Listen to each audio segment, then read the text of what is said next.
प्रतापगढ़ नाम के राज्य में करण अपनी पत्नी सुलेखा और बेटे चिंटू के साथ रहता था। करण जंगल से लकड़ियां काटने का काम करता था। करण बहुत मेहनती था। एक दिन करण जंगल में लकड़ियां काटने के लिए जा ही रहा होता है कि करण की पत्नी सुलेखा उसे रोकती है। अरे सुनते हो जी, आज थोड़ा जल्दी काम खत्म करके आ जाना। आपको याद है ना, आपने चिंटू को वादा किया था कि आज आप चिंटू के साथ उसे मेला घुमाने ले जाओगे। तुम क्यों चिंता कर रही हो? मैं समय से आ जाऊंगा और चिंटू और तुम्हें मेला घुमाने भी ले जाऊंगा। अच्छा ठीक है, अब जाऊं? ठीक है, जाइए। फिर करण अपने काम पे चला जाता है। करण जंगल में जाकर लकड़ियां काटता है। कुछ देर बाद शाम होने ही वाली थी। अब मुझे घर जाना चाहिए। मुझे सुलेखा और चिंटू के साथ मेला घूमने भी तो जाना है। मेरा चिंटू बहुत खुश हो जाएगा। आज उसे उसके पसंद के खिलौने भी दिला दूंगा। फिर करण अपने घर की तरफ चलने लगता है। थोड़ी दूर चलने पर उसकी आंख पर आकर एक रोशनी सी पड़ती है। अरे ये इतनी तेज रोशनी कहाँ से आ रही है? फिर करण की नजर पास में पड़े एक बड़े से पेड़ के पास जाती है। वहाँ पर पेड़ के नीचे ही एक बहुत सुंदर सा शीशा पड़ा था, जिसको देखते ही करण उस शीशे से बहुत बुरी तरह आकर्षित हो जाता है। वो जाकर उस शीशे को पकड़ लेता है। अरे ये शीशा कितना सुंदर लग रहा है और मैं तो इतना सुंदर लग रहा हूँ कि मेरे जितना सुंदर कोई भी नहीं होगा। करण उस शीशे में खुद को देखकर अहंकार में आ जाता है। उसे एक तरह का मोह हो जाता है कि उससे सुंदर और अच्छा कोई नहीं है। उसकी आंखों में अजीब सी चमक थी। ऐसा लग रहा था वो किसी के वश में हो। करण अपनी लकड़ियां वहीं छोड़कर धीरे धीरे खुद को उस शीशे में निहारते हुए अपने घर की तरफ उस शीशे को लेके जा रहा था। रास्ते में चलते चलते वो खुद की ही तारीफ कर रहा होता है। मैं कितना अच्छा लग रहा हूँ और जितना मैं सुंदर लग रहा हूँ उससे ज्यादा सुंदर तो ये शीशा लग रहा है। इतना सुंदर शीशा कोई कैसे इस तरफ फेंक सकता है? करण कुछ देर बाद अपने घर पहुँच जाता है। घर पहुँचने के बाद करण जाकर उस शीशे को अपने सामने रखे टेबल पे रख देता है और खुद को उस शीशे में निहारने लगता है। इतने में करण का बेटा चिंटू आकर करण से कहता है, पापा आप आ गए। पापा आपने बोला था कि आज आप भी मम्मी और मेरे साथ मेला घूमने चलोगे। चलो ना पापा, तैयार हो जाओ, शाम होने वाली है। करण उस शीशे से इतना मोहित हो गया कि उसे अपने बेटे का कोई ध्यान ही नहीं रहा। करण सिर्फ उस शीशे को देखकर मन ही मन मुस्कुरा रहा था। पापा कुछ तो बोलो, आप चल रहे हो ना? जल्दी से तैयार हो जाओ ना पापा। पापा। चिंटू अपने पापा करण को हिला के पूछता है, पापा क्या हुआ आपको? कुछ बोल क्यों नहीं रहे हो? करण अपने बेटे से बहुत बुरी तरह परेशान हो जाता है क्योंकि करण शांति से उस शीशे को देख ही नहीं पा रहा था। करण अपने बेटे चिंटू पर चिल्लाता है, क्या तमाशा लगा रखा है? मैं नहीं जा रहा कहीं भी। दिमाग खराब कर रखा है, चैन से बैठने भी नहीं दिया। ये सब सुनकर चिंटू रोने लगता है। पापा आपने तो वादा किया था। आपको क्या हो गया है पापा? आप ऐसा क्यों कर रहे हो? ये सब सुनकर करण की पत्नी सुलेखा बाहर आती है और कहती है, ये सब क्या हो रहा है? चिंटू बेटा क्यों रो रहे हो? क्या हुआ? मम्मी पापा पता नहीं क्यों मुझ पर गुस्सा कर रहे हैं। मैंने तो बस पापा को बोला था कि मुझे मेला घुमाने ले चलें, लेकिन वो मुझ पर चिल्लाने लगे। बेटा ऐसा कैसे हो सकता है? चलो छोड़ो, तुम जाओ अंदर, मैं तुम्हें लेके चलूंगी मेला घुमाने। शायद तुम्हारे पापा थक गए होंगे। चलो चलो अब अंदर जाओ। सुलेखा जाके करण को कहती है, क्या हुआ जी, आप ऐसे क्यों कर रहे हो? आप बेचारे चिंटू से इतने गुस्से से क्यों बात कर रहे हो? चिंटू बच्चा है, क्या हुआ आपको? मैंने बोला ना यहाँ से जाओ। क्यों परेशान कर रहे हो? तुम मुझे शांति से खुद को देखने भी नहीं दे रहे हो। निकल जाओ यहाँ से। सुलेखा सोच में पड़ जाती है क्योंकि करण ने आज तक उससे कभी भी इस तरह बात नहीं की थी। सुलेखा की नजर उस मन मोहित शीशे पर पड़ती है। सुलेखा सोचने लगती है। ये शीशा किसका है? बहुत सुंदर लग रहा है। इतना सुंदर शीशा मैंने आज तक नहीं देखा।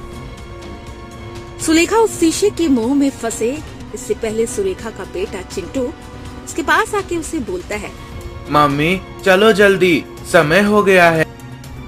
हाँ बेटा, चल मैं आ रही हूँ। फिर सुलेखा अपने बेटे चिंटू के साथ उसे मेला घुमाने लेकर जाती है, लेकिन करण अभी भी बैठकर उस मनमोहित शीशे में खुद को निहार रहा था। करण मन ही मन बहुत खुश हो रहा था। तभी अचानक से उस शीशे में से एक आवाज आती है। शीशे के बीच में दरार पड़ जाती है। उस शीशे में से एक जादूगरनी निकलती है, जो कि बहुत डरावनी लग रही थी। उसकी आंखें एकदम लाल लग रही थी। ये सब क्या हो रहा है? कौन हो तुम? तुम इस शीशे के मोह में फंस गए हो। अब देखो कैसे एक एक करके तुम सबको मारूंगी। मैं इस पूरे गांव का नाश कर दूंगी। मुझे छोड़ दो, मैंने तुम्हारा क्या बिगाड़ा है? तेरी सबसे बड़ी गलती तो यही है कि तू इस शीशे के मुंह में फंस गया, और अब मैं तेरा और तेरे प्यारे गांव का नाश कर दूंगी।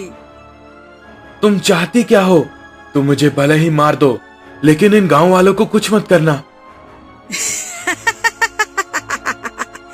कितना सोचते हो ना तुम एक दूसरे के बारे में, लेकिन इन सब का कोई फायदा नहीं, क्योंकि तुम सब मेरे हाथों ही मरोगे। बच्चा हो चाहे बड़ा, मैं किसी को नहीं छोड़ूंगी। तुम सबको इस मनमोहित शीशे में कैद कर दूंगी, फिर तुम्हारी जिंदगी नरक बना दूंगी। तुम सब तड़पोगे। आखिर तुम चाहती क्या हो? तुम क्यों हमारे गांव को बर्बाद करने के पीछे पड़ी हो? जब मैं तुम सब पे जुल्म करूंगी, तब मुझे जरा सुकून मिलेगा। बस उसी सुकून को पाने के लिए मैं बस तुम लोगों को तड़पता हुआ देखना चाहती हूँ। फिर जादूगरनी अपनी शक्तियों से करण के साथ उस शीशे में चली जाती है, और जादूगरनी करण को उस मनमोहित शीशे में कैद कर देती है। उस समय बाद करण की पत्नी और बेटा चिंटू मेले से आ जाते हैं। जब वो घर आते हैं तो घर पे करण को ना पाकर परेशान हो जाते हैं। अरे चिंटू के पापा कहाँ चले गए? घर पे तो नहीं है। अगली सुबह तक ये बात पूरी तरह से गांव में फैल जाती है। गांव के लोग परेशान हो जाते हैं कि आखिर करण कहाँ जा सकता है, क्योंकि किसी ने भी करण को कहीं जाते हुए नहीं देखा था। कुछ गांव वाले आपस में चर्चा कर रहे थे कि आखिर करण कहाँ चला गया। अरे कल मैंने करण को देखा था, वो कुछ हाथ में लेकर घर की तरफ जा रहा था। उसके बाद मैंने करण को नहीं देखा। भाई साहब, कल चिंटू को लेके मेला घुमाने गई थी। जब आई तो वो घर पे थे ही नहीं। तो तुम लोग अकेले क्यों गए थे करण को छोड़ के? भाई साहब, मैंने उन्हें बोला था, लेकिन उन्होंने मना कर दिया। मुझे लगा थक गए होंगे, इसीलिए नहीं जा रहे। और चिंटू ने भी बोला था उन्हें साथ में चलने को, लेकिन उन्होंने साफ मना कर दिया। गांव के लोगों को और सुलेखा को कुछ समझ नहीं आ रहा था, आखिर करण गया तो कहाँ गया। कुछ समय बाद दोपहर में सुलेखा अपने बेटे चिंटू के साथ अपने घर में बैठी हुई थी। तब उसके घर में उसी गांव का जमींदार आता है। अरे जमींदार जी, आपको कुछ काम था क्या? नहीं, मुझे कोई काम नहीं था। वो मैं यहीं से जा रहा था, सोचा कि थोड़ा हाल चाल पूछ लूं। करण अभी भी नहीं आया क्या? नहीं जमींदार जी, वो अभी भी नहीं मिले। पता नहीं कहाँ चले गए हैं, कुछ समझ नहीं आ रहा है मेरी। जमींदार सुलेखा से बातें कर ही रहा होता है, तभी उसकी नजर उस मनमोहित शीशे पे पड़ती है। वो उस शीशे के मुंह में फंसने लगता है। अच्छा ठीक है, मैं चलता हूँ। अगर तुम्हें करण के बारे में कुछ पता चले तो जरूर बताना।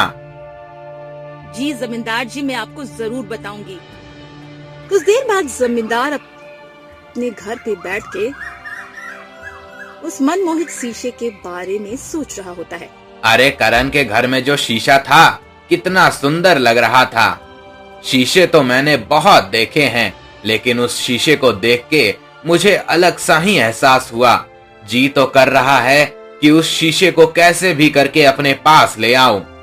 जमींदार पूरी तरह से तो नहीं, लेकिन थोड़ा थोड़ा उस मनमोहित शीशे की जादूगरनी के वश में हो गया था, क्योंकि उसकी आंखों की वो चमक साफ जाहिर कर रही थी। अब जमींदार भी जादूगरनी के वश में है। मैं आज रात को ही करण के घर में से उस शीशे को चुरा लूंगा। क्योंकि मैं अब उस शीशे को नहीं छोड़ने वाला। मुझे किसी भी कीमत पे वो शीशा चाहिए। जमींदार किसी भी कीमत में उस मनमोहित शीशे को अपना बनाना चाहता था। कुछ समय बाद सुलेखा अपने घर में बैठी हुई करण को याद कर रही होती है। तभी उसको ध्यान आता है उसका बेटा चिंटू इतना शांत क्यों है। वो जाकर देखती है। चिंटू उसी मनमोहित शीशे के सामने बैठा हुआ था और मन ही मन मुस्कुराते हुए खुद को उस शीशे में निहार रहा होता है। चिंटू बेटा, यहाँ क्या कर रहे हो? चलो चल के खाना खाओ, बहुत देर हो गई है। अब चलो जल्दी। सुलेखा देखती है चिंटू पे उसकी बातों का कोई फर्क नहीं पड़ रहा होता है। सुलेखा सोच में पड़ जाती है। आखिर इस शीशे में है क्या? चिंटू के पापा भी ऐसे इस शीशे के सामने बैठे थे और वो भी इसी तरह मुस्कुरा रहे थे। सुलेखा ये सब कुछ सोच के परेशान होने लगती है। तभी उस शीशे में दरार आ जाती है और वही जादूगरनी शीशे से निकलती है।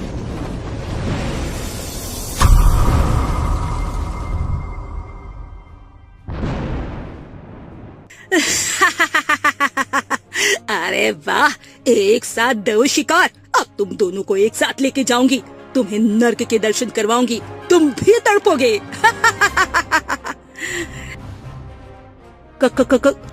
कौन हो? आखिर क्या चाहती हो तुम हमसे? और मेरे पति को तुम ही लेके गई हो ना? मेरे पति को वापस भेज दो, मैं नहीं रह सकती उनके बिना। हाँ, तेरे पति को ही मैं लेके गई हूँ। तेरे पति से अपनी गुलामी करवा रही हूँ। और अब ना धीरे धीरे इस पूरे गांव को अपना गुलाम बनाऊंगी। इस मनमोहित शीशे में क्या करूंगी।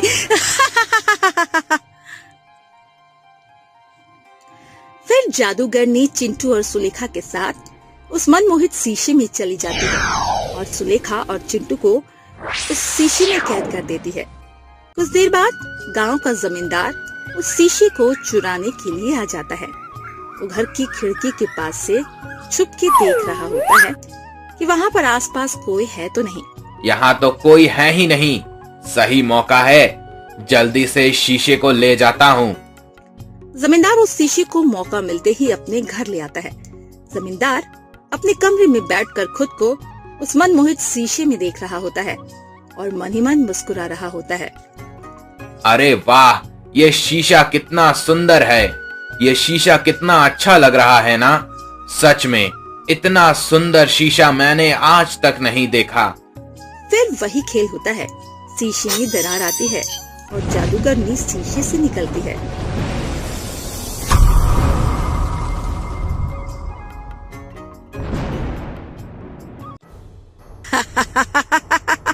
जमींदार, तू भी इस शीशे के मोह में फंस गया। अब तू भी मेरे इस मनमोहित शीशे में हमेशा के लिए कैद हो जाएगा। अब देख कैसे मैं इस गांव का नाश करती हूँ। नहीं, मुझे छोड़ दो मुझे।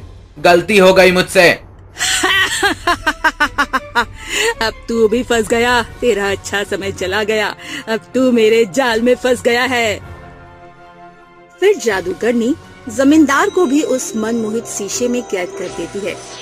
लेकिन ये सारा नजारा खिड़की से उस जमींदार का नौकर रामू देख लेता है। लेकिन ये बात जादूगरनी को नहीं पता थी। अगली सुबह जब गांव वालों को ये सारी बातें पता चलती है, तब वो लोग आपस में चर्चा कर रहे होते हैं। ये सब क्या हो रहा है?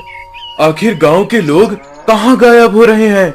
अब तो हमारे गांव के जमींदार भी पता नहीं कहाँ चले गए। गांव के लोग आपस में चर्चा कर ही रहे होते हैं।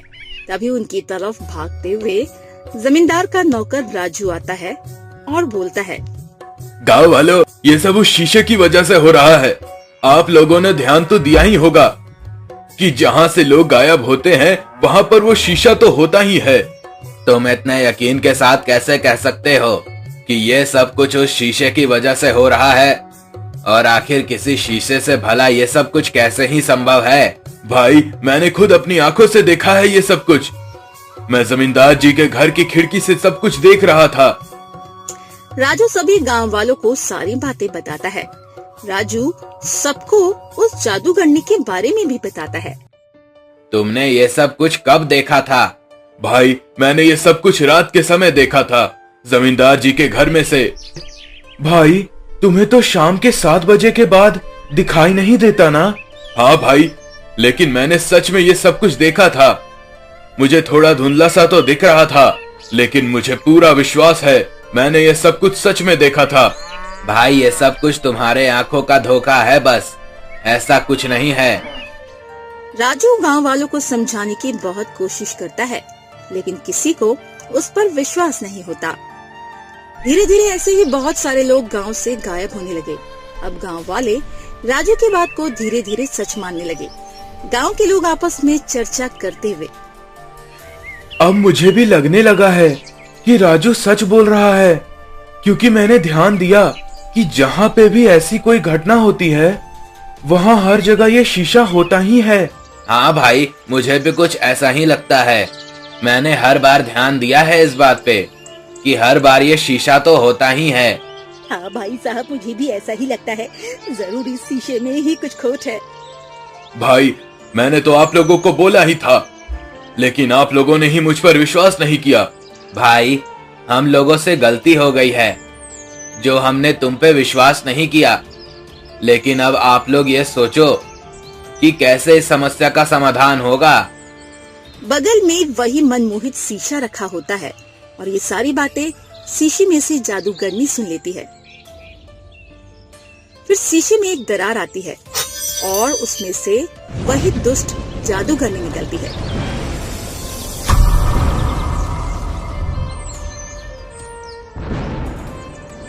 सारे गांव वाले डर के पीछे हो जाते हैं।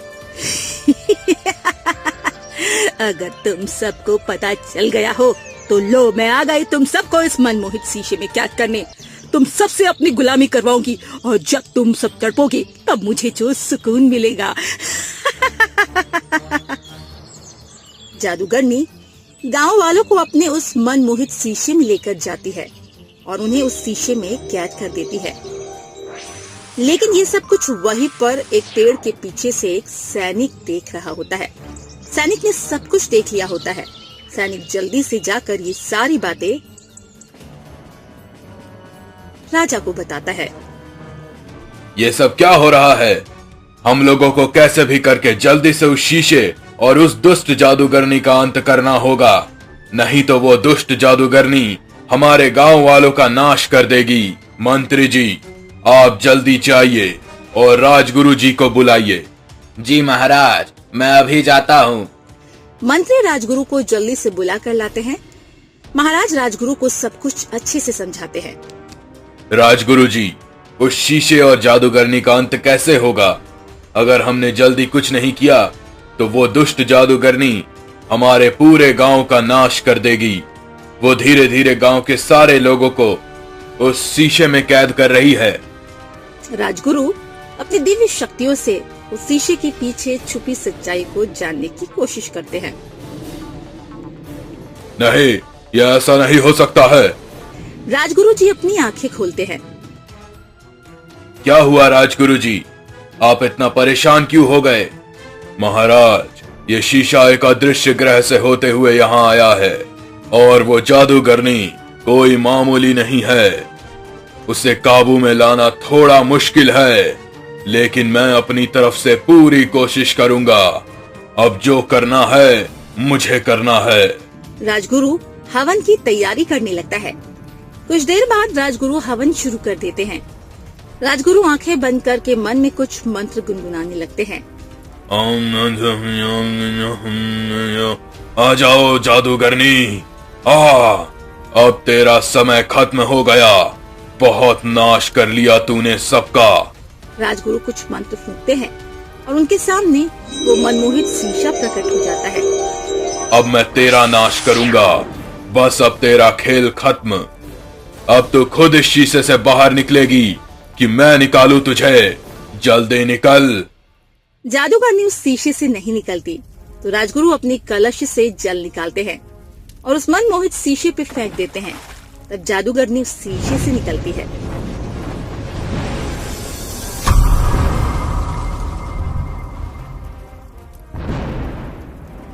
तू मेरा अंत नहीं कर सकता। मैं तुझे नहीं छोड़ूंगी। तुम सबको मार दूंगी। छोड़ दो मुझे, नहीं तो तुम लोग मारे जाओगे। मुझे कोई नहीं मार सकता। चुप। अब तेरा खेल खत्म। तूने बहुतों का नाश किया, अब मेरी बारी है। अब मैं तेरा नाश करूंगा। राजगुरु एक भभूति जादूगरनी के ऊपर फेंकते हैं। राजगुरु जादूगरनी को उसी शीशे में कैद कर देते हैं। सभी गांव वाले जिन्हें उस दुष्ट जादूगरनी ने कैद किया था, वो सारे आजाद हो जाते हैं।